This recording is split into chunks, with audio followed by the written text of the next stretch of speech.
Why should a man have to earn the opportunity to please you?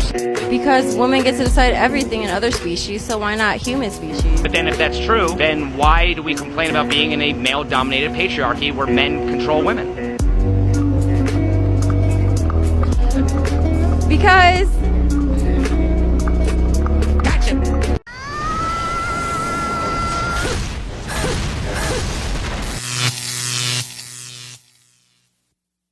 Have you heard that Tom got promoted? Can you believe this? He's handsome but not smart. I wonder who he slept with to get this position. Yeah, Chad is hot, but he's a little slut. You know how many women he slept with? I think like 3. Here, young man, what are you wearing? These shorts are too short. You know how the girls are at school? They have to focus on learning and not be distracted by your skin showing off. Please go change. This is your car.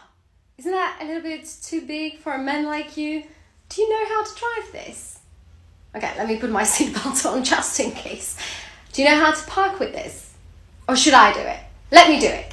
What are you doing? You're playing like a boy. Grow some pussy. It is very common nowadays to see a woman constantly criticizing everything a man does. This woman claims that if women were to act like men, they would engage in certain behaviors. However, those who have worked for large corporations where the majority are women know very well that a toxic work environment is more prevalent when there is a significant number of women. They are the ones who criticize each other the most, especially when a colleague achieves a promotion or gets close to a boss. The first thing they think is that she must be sleeping with him. You rarely see men criticizing or undermining the achievements of a woman because men generally don't care. Women tend to be very superficial when trying to believe that this is how a man behaves. They don't try to emulate us in decision-making, high-risk jobs, or leadership roles. Instead, they focus on highlighting all the negative aspects of men when many of them live and survive thanks to the existence of men. So Matt Getz at his little pro-life rally wants to turn around and say that the women who are most concerned about abortion are the ones that can never get pregnant because they are disgusting. So let me explain why this is the most egregious form of hyper-misogyny. But first off, here go the clip. The people are just disgusting. Like, why is it that the women with the least likelihood of getting pregnant are the ones most worried about having abortions? Nobody wants to impregnate you if you look like a thumb. When you say that you shouldn't be concerned about your rights because nobody wants to have sex with you anyway, what you're saying is essentially that you are not entitled to rights unless you've earned that right through your servitude to the patriarchy. And how do women serve the patriarchy? By appealing to a man's sexual appetites. For them, all human rights are a birthright. Constitutional rights are a birthright. They do not have to do anything to earn those rights. But for people who are not within that demographic, which is women, BIPOC, LGBTQ, those rights have to be earned through servitude. Let's not forget that in the 1857 Dred Scott decision, the Supreme Court decided that black people were not citizens and therefore not entitled to the protections of the Constitution. What the Supreme Court said there is that white men were born with the right to be protected by the Constitution, but black people were not, and if they were, they had to earn it. This form of misogyny is another permutation of having to earn the right that cis-het white men are born into. So if you are looking for the subtext of that message, the subtext is, I'm entitled to those rights. You, if you want to be entitled to those rights, you need to fit the criteria that makes you eligible for those rights. You need to prove your humanity, and your humanity is proved by your servitude to the patriarchy. And if you do not serve the patriarchy by being an attractive woman or anything else that I deem worthy of approval, you are delegitimized and you are dehumanized and you are not worthy of the protections of the Constitution. And in that way, this is how they tell you that you are not human. This woman doesn't know what she's talking about. She wants to link two unrelated topics. First, constitutional rights, a right every human being should have in a society, an issue that was resolved over 50 years ago. However, the right to take a human life is not the same. This woman claims it's misogyny by the patriarchy because if you don't serve, you don't have the right. But she didn't engage in the man's argument. She just sought an absurd law to compare. The reality is that many women in the colorful hair movement marches aren't there for equality. Many aren't there to support these causes. Some go to connect with other women. Some out of hatred for men for not finding a partner, others attend due to trauma against men and become radicalized in attacking them. Some never achieve their dream of marriage, and those left after divorce are lonely and bitter. The majority of women who have contact with men in their lives don't belong to this movement or don't identify with it because they have male influences.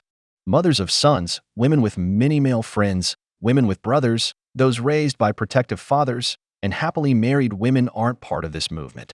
You only see women who feel they lack options, those who want to become famous by criticizing something, and those who profit from it.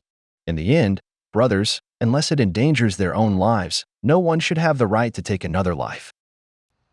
Weaponized incompetence can look like this.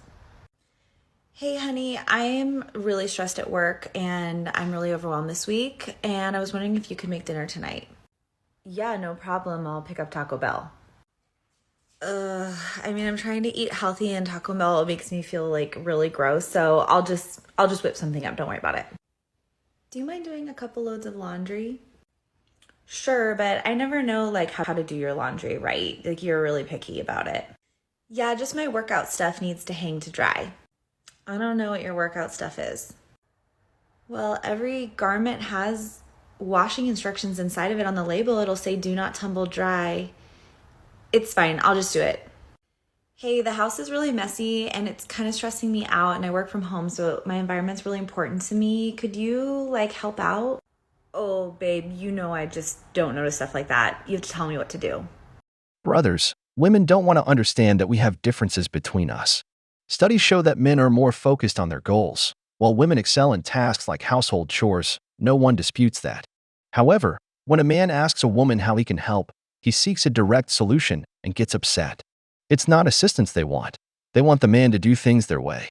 For instance, when a woman says, clean the house, she may see that the man did clean it but gets upset because he didn't start or do it the way she would. She doesn't care if the house is clean.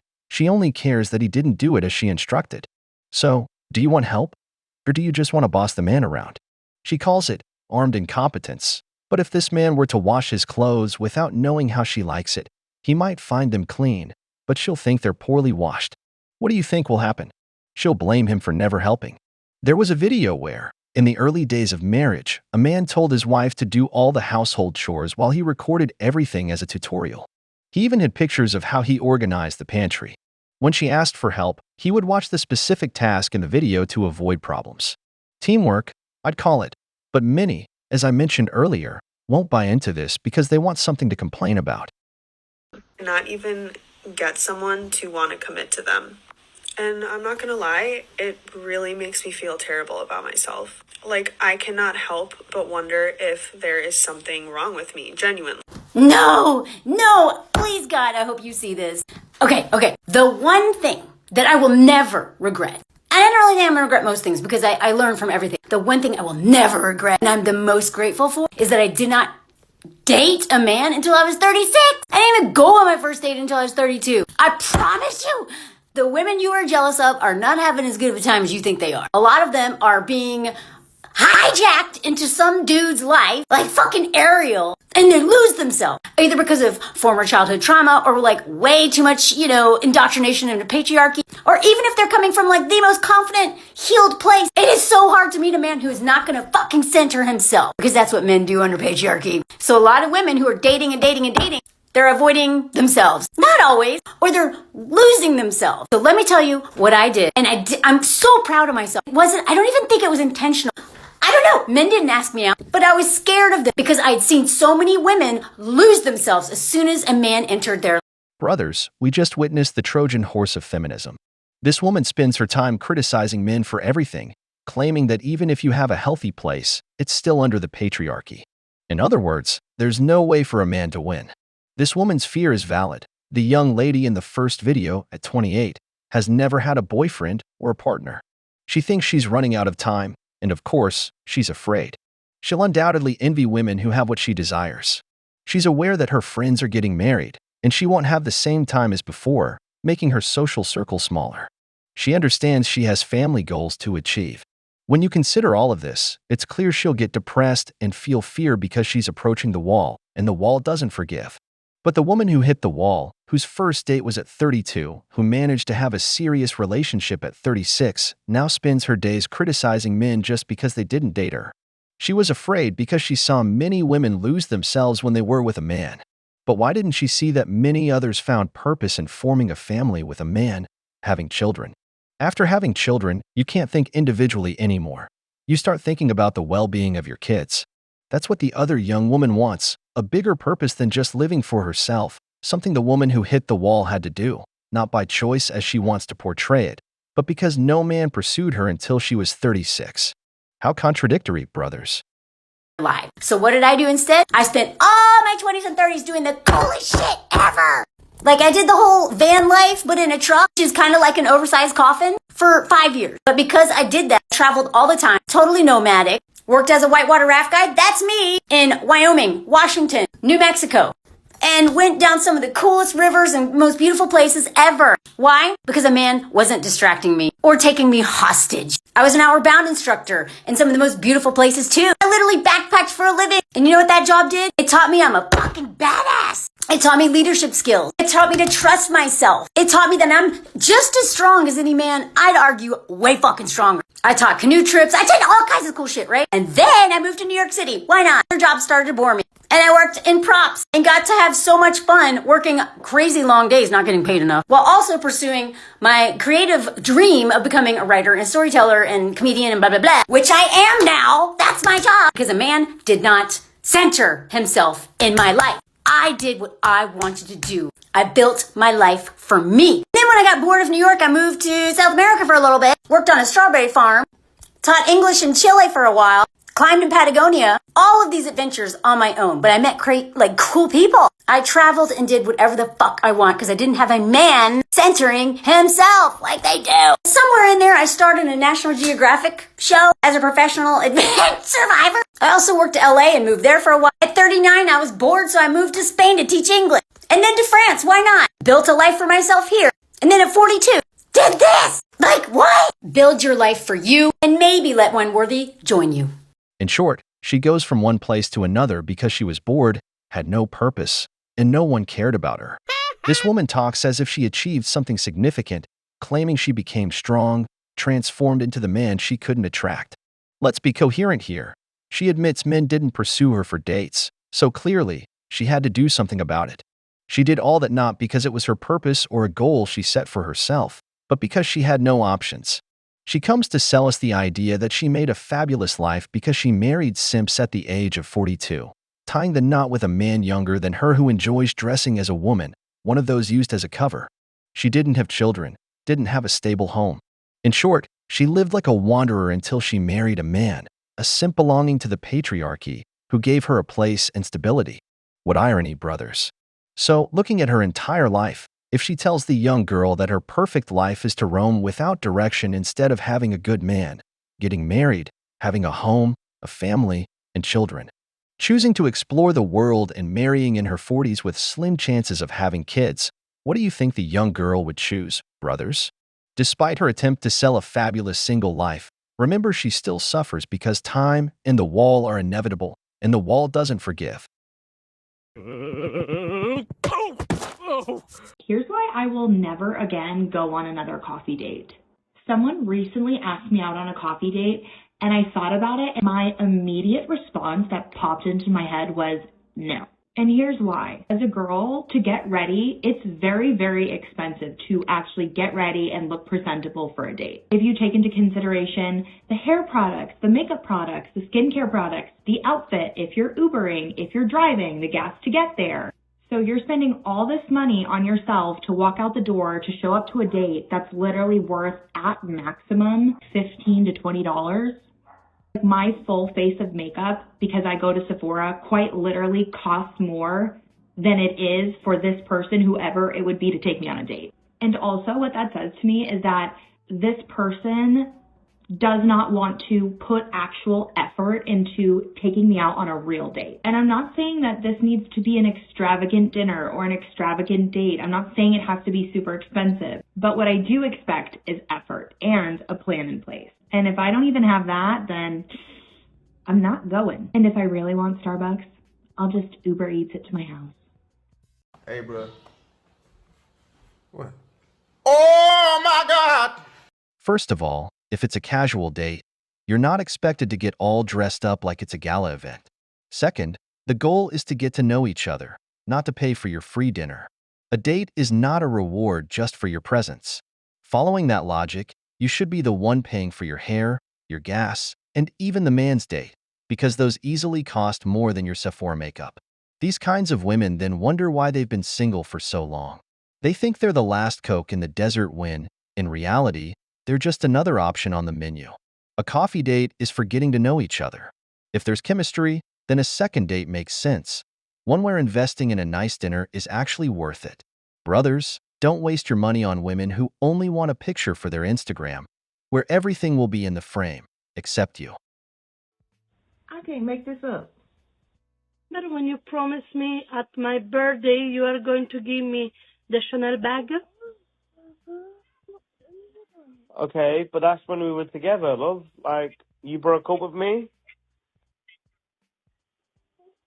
Yeah, but a promise is a promise. Okay, so what do you want? I came here to get my handbag. Your handbag? Yeah, but we broke up 6 months ago. Doesn't matter. We break up 6 months ago. You told me in my birthday you are going to give me the handbag. Yeah, when we were together. We're not together anymore, so it doesn't matter. Like, we're not together anymore, so why? Yeah, like, I don't understand why you're here. If we are together or not together, that doesn't matter. But you make a promise, and I always keep my word when I'm say something, and you should do too. You told me you are going to give me in my birthday the handbag. Yeah, so I said that I'll get you a handbag when we were like boyfriend and girlfriend. We're not together anymore. We're not in anything anymore. Wait, so they broke up 6 months ago, and she's still expecting a birthday gift? Not just any gift, a Chanel bag. I mean, I can appreciate the strong follow-up though, but really? When we were like boyfriend and girlfriend, we're not together anymore. We're not in anything anymore. So, but now you've come to me in my house saying to me, "Hey, where's my bag?" Of course. What do you mean, of course? Che faccio, la figura della pezzente? Sorry? Mi dici delle cose e poi non le fai? Cocaine's a hell of a drug. Honestly, the audacity of some women knows no limits. They broke up 6 months ago, yet she still expects him to spend over $3,000 on a bag for her. Basically, she wants a reward just for having been in his life. To me, this looks like an attempt to find an excuse to get back with him. That would be the logical explanation. But as we know, not all women think rationally. It's entirely possible that she actually believes she has a right to that gift. But let's continue. Love, it's your birthday. Go spend it with your family. Go spend it with your friends. I don't care. Just not with me. I will do that later on, but now I come to collect my gift because you promised me a gift for my birthday. I come to take my gift. So I can go to the bar. We've broken up. We're broken up.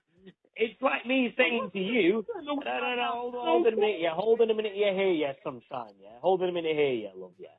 It's like me saying to you, you promised me commitment in our relationship, but then you said, oh, no, I want to break up from the relationship. No, it doesn't work like that. Cool, you broke up from the relationship with me, that's fine, I moved on. But now you can't come to my house saying, oh, where's my bag? Life doesn't work like that. If I say something, even if we break up, I'm still keeping my word. What is happening here? Here's the thing. When a relationship ends, so does the promises. Come on. Mica sono come te. No, but because at the start of that relationship, you made a word to commit to the relationship. So if you can't commit to the relationship, then you can't commit to the rewards from the relationship. No, so there's no bag. You are keeping the word. Listen, I don't have the time to waste with you.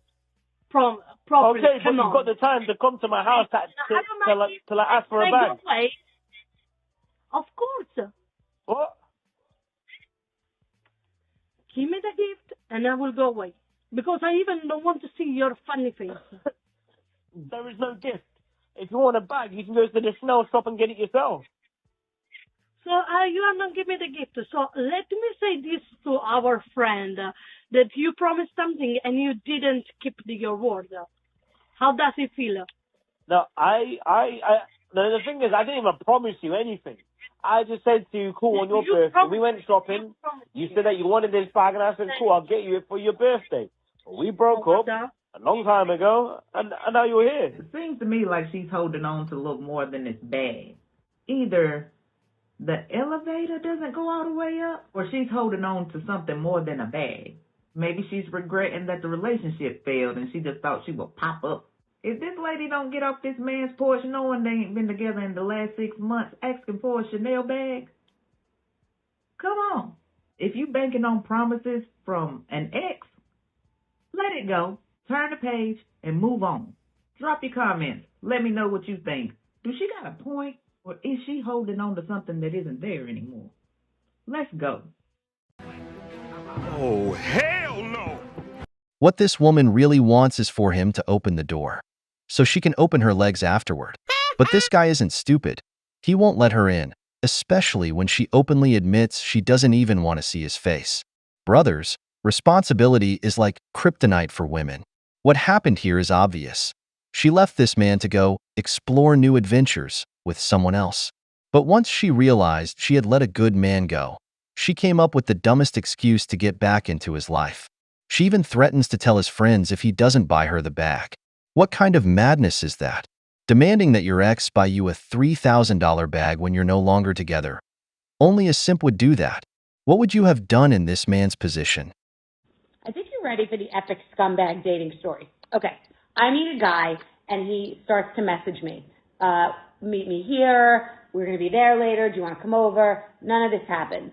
Days later, I happen to be going someplace that he says he's going, and he comes there. And I see him for a couple of hours, and he's very nice. And the next day, he's messaging me, hi, beautiful, and I can't wait to see you again, and we looked good together, and just like flirty, nice, cute stuff. And I intend to see him again. After that group of messages, I start to see that some of them have been deleted. There's a picture of himself, there's a video of himself, and one out of the two is deleted. A couple of messages, it seemed arbitrary because I couldn't remember exactly which ones he deleted, but I know one was a video. So I was wondering why he chose to keep some and delete some. I thought, oh, is he married? Is he trying to make someone jealous? Is someone looking at his phone? I didn't think that. The people doing my hair, and I did a video with you guys, and you were like, who's behind you? Those people said that. And so, whatever, noted. Didn't let him know that I knew that. At one point in the texting on another platform said, hey, is everything okay? Because you deleted some. No, everything's great, with real drippy language. No problem. So now it's a couple of weeks gone by, and I'm supposed to see him again, and he's messaging, and he's voice noting, and heart emojiing, and just all these. This comment might seem out of place, but I have a question. Does this woman have a scar on her face, or is she just aging badly? I'm not making fun of her. I'm just curious. What do you guys think? Anyway, let's continue with the story of how this woman met a Chad. All the things. Okay. Someone calls me and says, are you dating this guy because he has a girlfriend? Or someone says he has a girlfriend. And I'm like, this is exactly what happened. He messaged me and pursued me for like 4 days. Then I finally saw him for a couple of hours. Haven't seen him since. If he has a girlfriend, congrats. Mazel tov.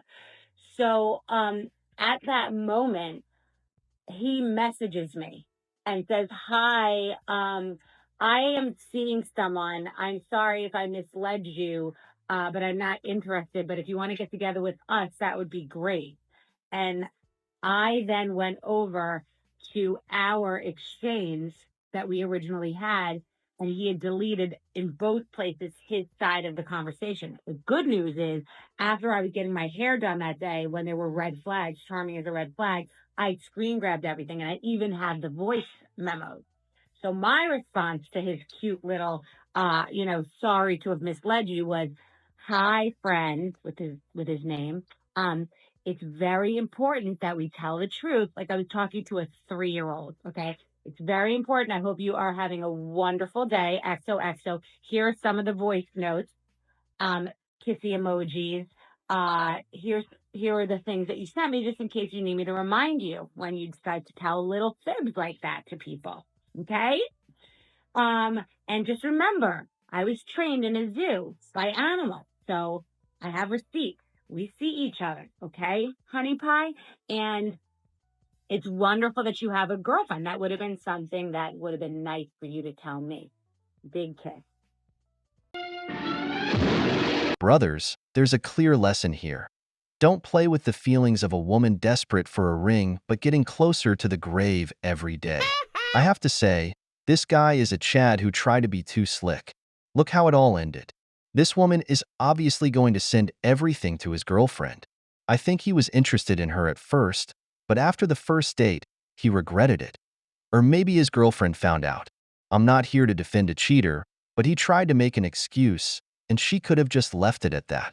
But no, her thirst for revenge is stronger, so we already know how this will end. This man will lose both the older woman and his girlfriend. Play with fire, and you'll get burned, brothers.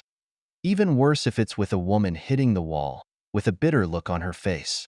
If you have sexual tension with a guy, like an established flirtation, at that point, you have done your job.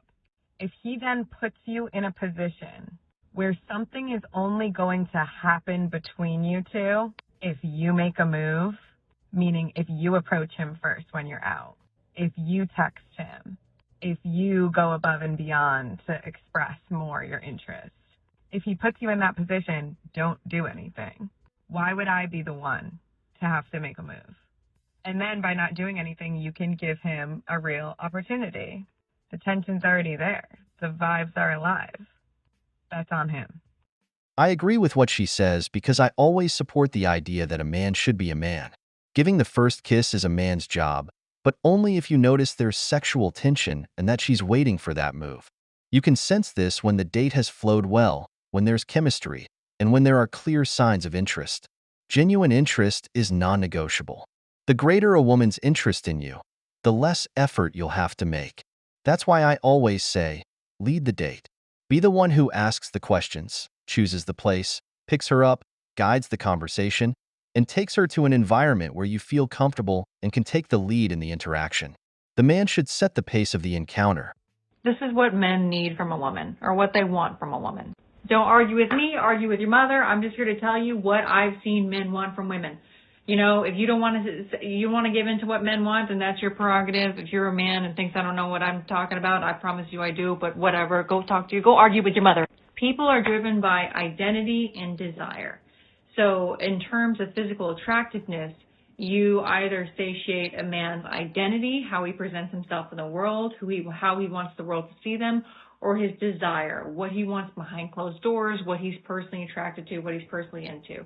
Now, if you check both of those boxes, then that's good. That's a very, very good sign for the longevity of your relationship with this man.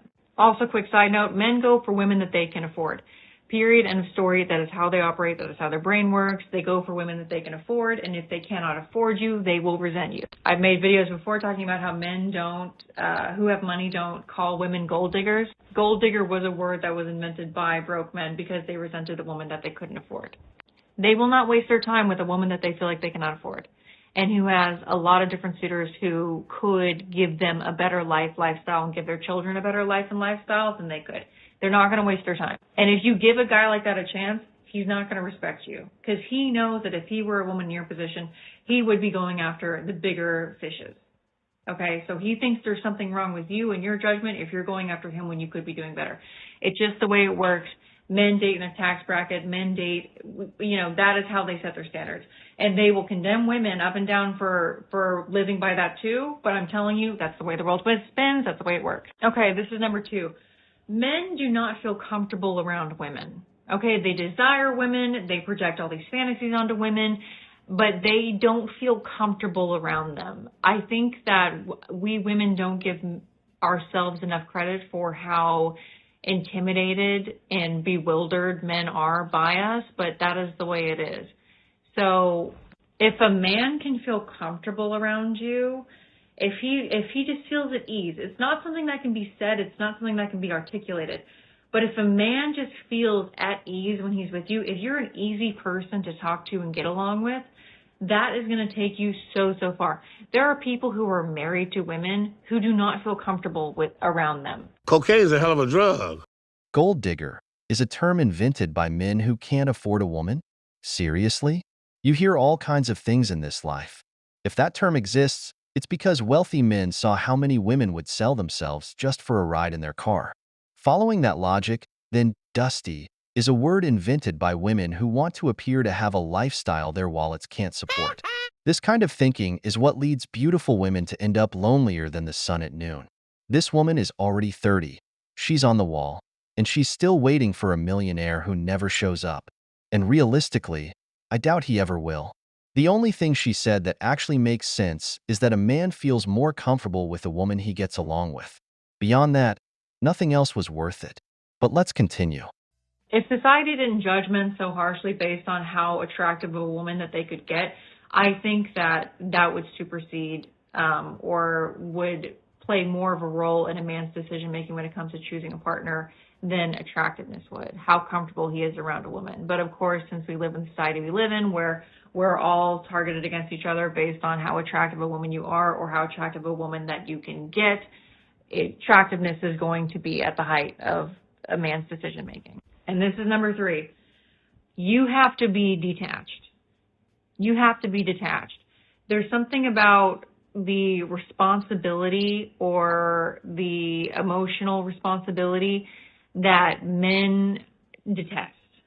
Like, it's just, if you hold an obligation to a man to love you or to be there for you, or he has the sense that you're not going to be okay without him there, or that you depend on him, or that you love him more than he loves you, or you need him more than he needs you, or that you're not going to be okay on yourself, or that you don't like yourself or love yourself and you need his validation, he'll play games with you, he'll string you along, he'll use you for what he needs to use you for, but he's not going to respect you as a person. He's certainly not going to choose you as a partner. And if he does choose you as a partner, it's not going to be an equal partnership. It's going to be more of him knowing he has the power, the advantage and the power dynamic of your relationship and wielding that against you any chance that he gets. You have to be cool. You got to keep it pushing. If you don't want me anymore, cool, no problem. I don't need closure. I'm never going to go to a man and be like, I need closure. Nope. I'll never talk to you again in my life. I do not give a fuck because I know that this is how it works. No. I will keep it pushing. I don't go through phones, and y'all have come after me about that before too. I'm not going to be sus of your female friends. I'm not going to go through your phone. If I sense the vibes are off, then I'm out, and it's not a conversation, it's not closure. Like, call it what you will. You have to understand that you have evolved through thousands and thousands of years to know when something is up, and you have been taught that unless you can justify every intuition you have with logic, then it's not a reasonable decision to act on that intuition alone, but it is. And I will act on that intuition alone. If I think you're cheating on me, then that's all I need to know. I'm not going to go through your phone. I'm not going to be crazy. I don't need closure. Those are things that men do not respect. Now, you do you. You do whatever you want to do. I'm just letting you know through doing this shit, I'm telling you it's the gospel truth. Stop it. Get some help. The first thing this woman, and many others, should learn is how men perceive value. She thinks that being indifferent and selfish makes her valuable because that's exactly how she sees men. She's projecting. Men value doing. Since childhood, society teaches us that if we don't do anything, we aren't worth anything.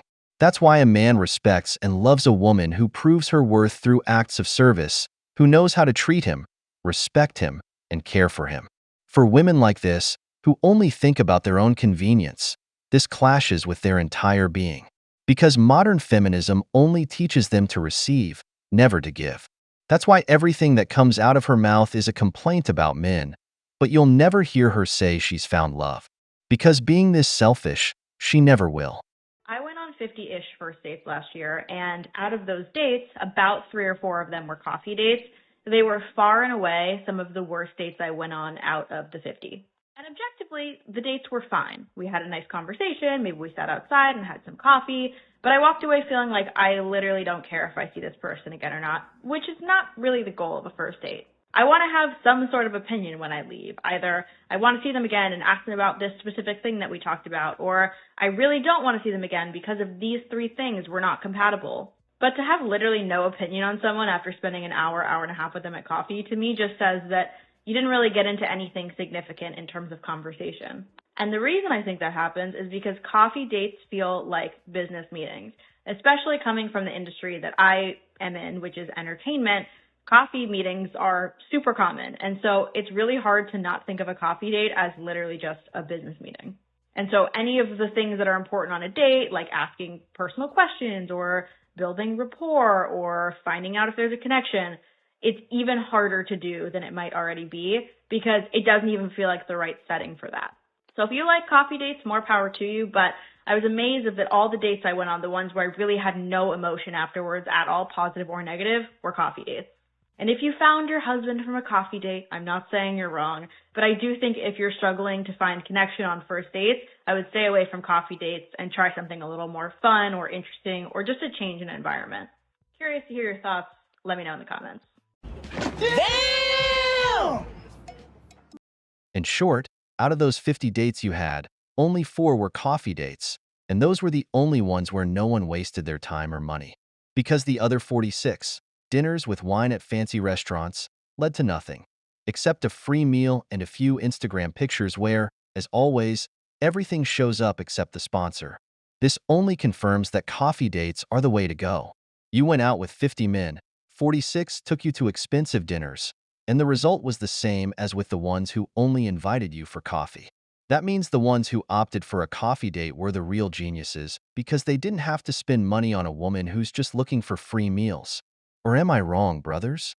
If you ever wanted to know what goes through a guy's mind right before a date, well, you're about to find out. Because in this generation, I have no clue what I'm supposed to do, right? Let me explain.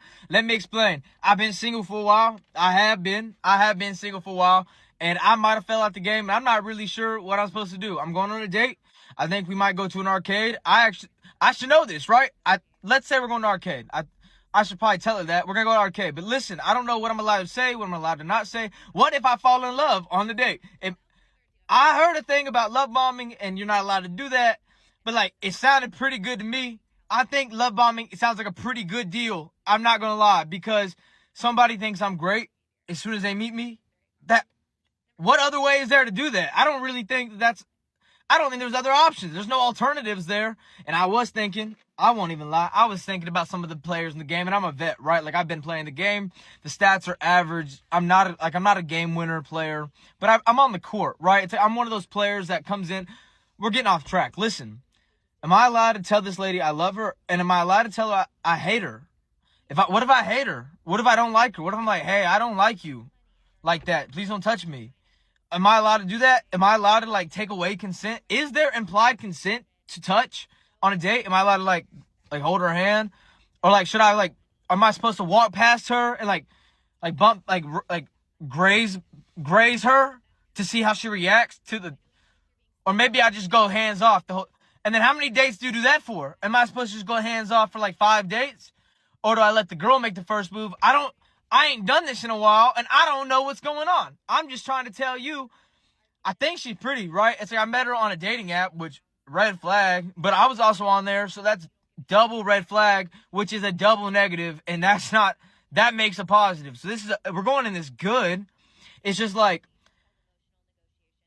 I think I'm going to love bomb her. I think I'm just going to tell her how I feel. If I fall in love with her, I'll tell her. And if y'all don't see another video from me in 2 hours, just know it either went really bad or went really good. I'll let you interpret that. I gotta go. All right, I'm gonna go.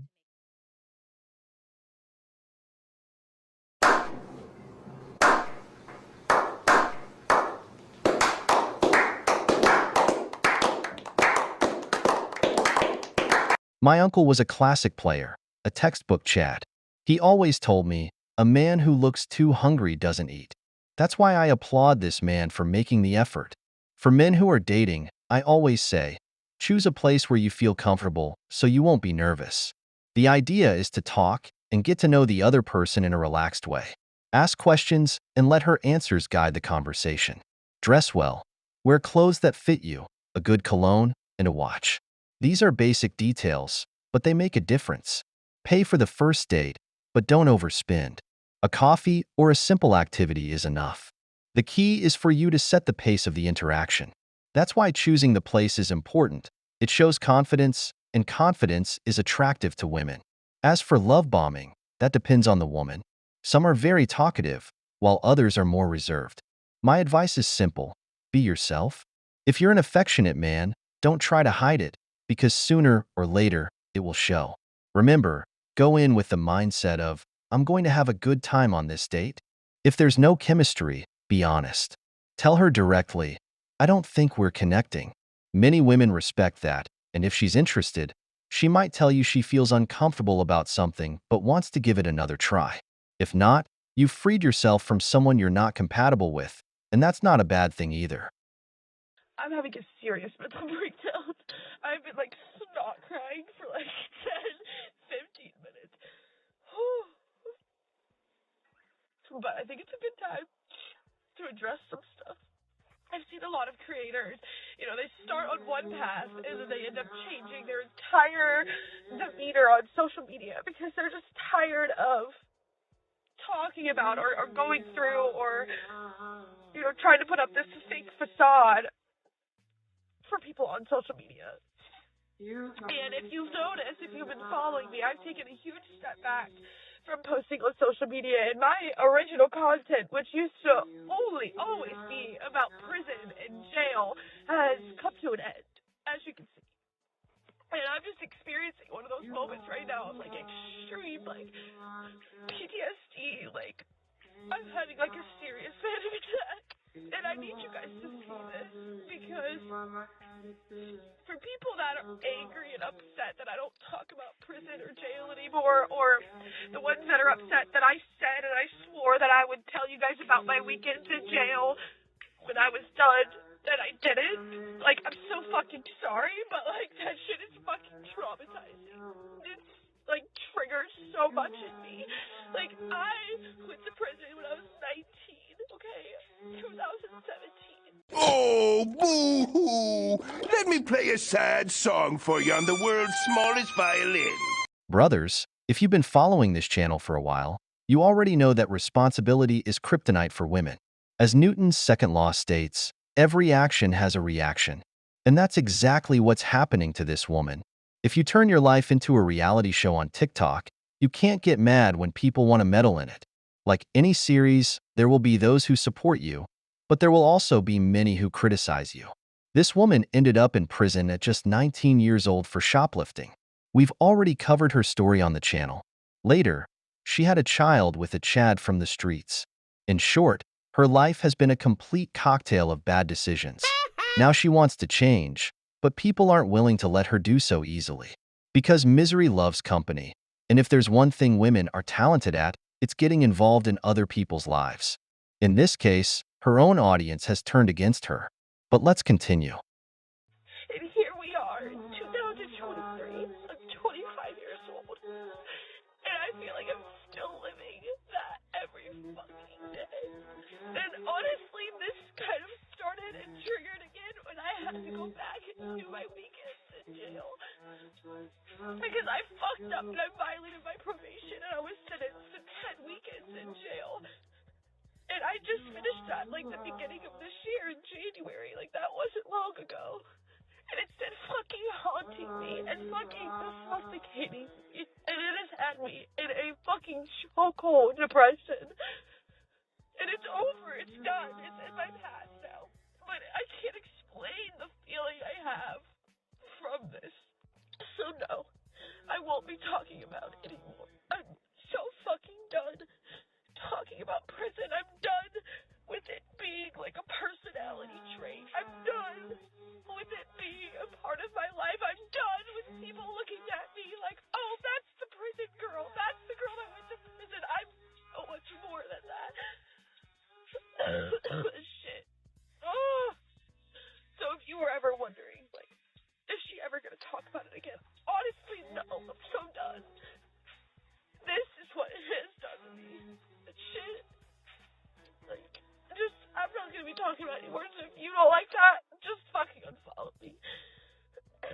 Stop it.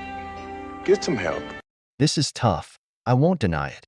But when a man gets out of prison at the slightest mistake, no one feels sorry for him, not even his own family. So why is it that when it happens to a woman, especially an attractive one, she suddenly deserves all the mercy in the world? Like I said, every action has a reaction. If this woman hadn't been so thirsty for attention, no one beyond her close circle would even know she went to prison. But since she craves validation and applause from strangers on the internet, now she's feeling the pressure from her critics. When people were praising her, she didn't feel this weight. But let's not forget one thing. No one forced her to break her probation or to share it on social media. So she can't be mad when she turns her life into a public spectacle and, instead of applause, all she gets are boos. So when was you gonna tell me you're pregnant? It's just not working out with us. What are you talking about? We were gonna do IVF. We were talking about we talked about it, but I'm saying I told her everything. Now, why you wait till now? Why now? We've been together this whole time. Now all of a sudden. I understand it, but it's just what I get from you, I don't get from you. Like I can't get the same. Real serious. Like I'm so why did you even waste my time like that? You mean everything? You've been doing it right together.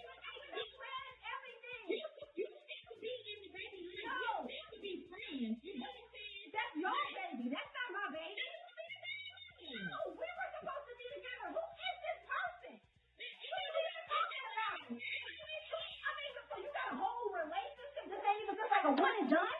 Like y'all really out here like that? Yeah, we get married. For real? You gotta be kidding me right now. Are you for real? I'm so serious. It's just not working. It's just not working for me. Damn! Since she doesn't seem to get it, let me explain it to her. She went looking elsewhere for the tool she couldn't find in the relationship and that she was never going to find there. The IVF, in vitro fertilization, procedure only works in 29.7% of women under 35 years old, 23.2% of women between 35 and 39 years old, 15.7% of women aged 40 or older. But with a man's tool, the success rate is 80% to 100%, depending on how well-equipped the brother is. And as we can see, this man had a good tool because he had no problem planting the seed. So don't get mad. You were never qualified for the job. But let's continue.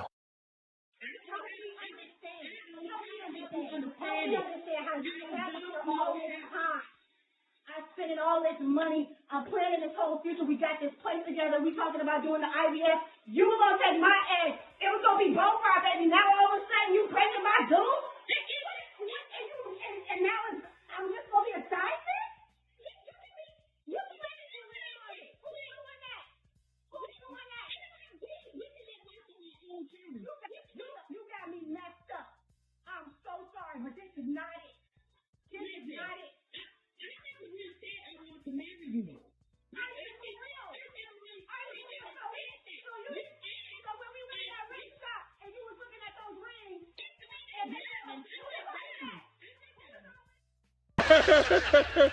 Oh, it's funny because it's true. Welcome to a man's world.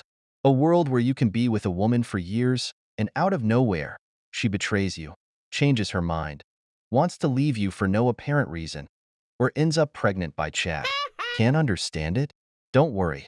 Men have spent over 2,000 years trying to figure it out without success. Weren't men supposed to be the problem? Weren't women supposed to understand each other better? Or is it simply that there's no loyalty even among you, because a woman's worst enemy is another woman? Let me tell you, this is very satisfying to watch for two reasons. A man just set a woman on the right path. He brought life into the world the way God intended. A woman just got a taste of her own medicine, experiencing what men go through all the time. But tell me, brothers, what do you think? I fucked up. I did. Let's talk about it. So I shared with you guys on Saturday that I finally got the nerve to text a guy and ask him if he wanted to get drinks sometime. Well, he responded, and while he was flattered that I even asked, he's now in a relationship with somebody else. I was really mad at myself for a couple days because I was like, I've been trying to send that text for weeks and I had so much anxiety about it that I just couldn't get myself to do it. So I thought about it, and I'm a true believer that everything happens for a reason. And if him and I were supposed to do that and supposed to get together, it would have happened, and it didn't. So here's to my singleness. Someday it'll happen. Hell to the no, no. No offense, but your train left the station a long time ago. You're still chasing young men when you should already be married. My advice to you: stop wasting time and start dating an average man. Because you've hit the wall, and unfortunately, the wall doesn't forgive. We've reached the end of the video, but before we go, here are some questions for you. Do you think women seek validation on social media without considering the consequences of exposing their lives? What's your opinion on the woman who got pregnant while betraying her relationship? If you enjoyed the video, make sure to give it a thumbs up, subscribe to the channel, and hit the notification bell. Your support means the world to us and motivates us to create more content. Stay tuned for the next exciting video from The Wall.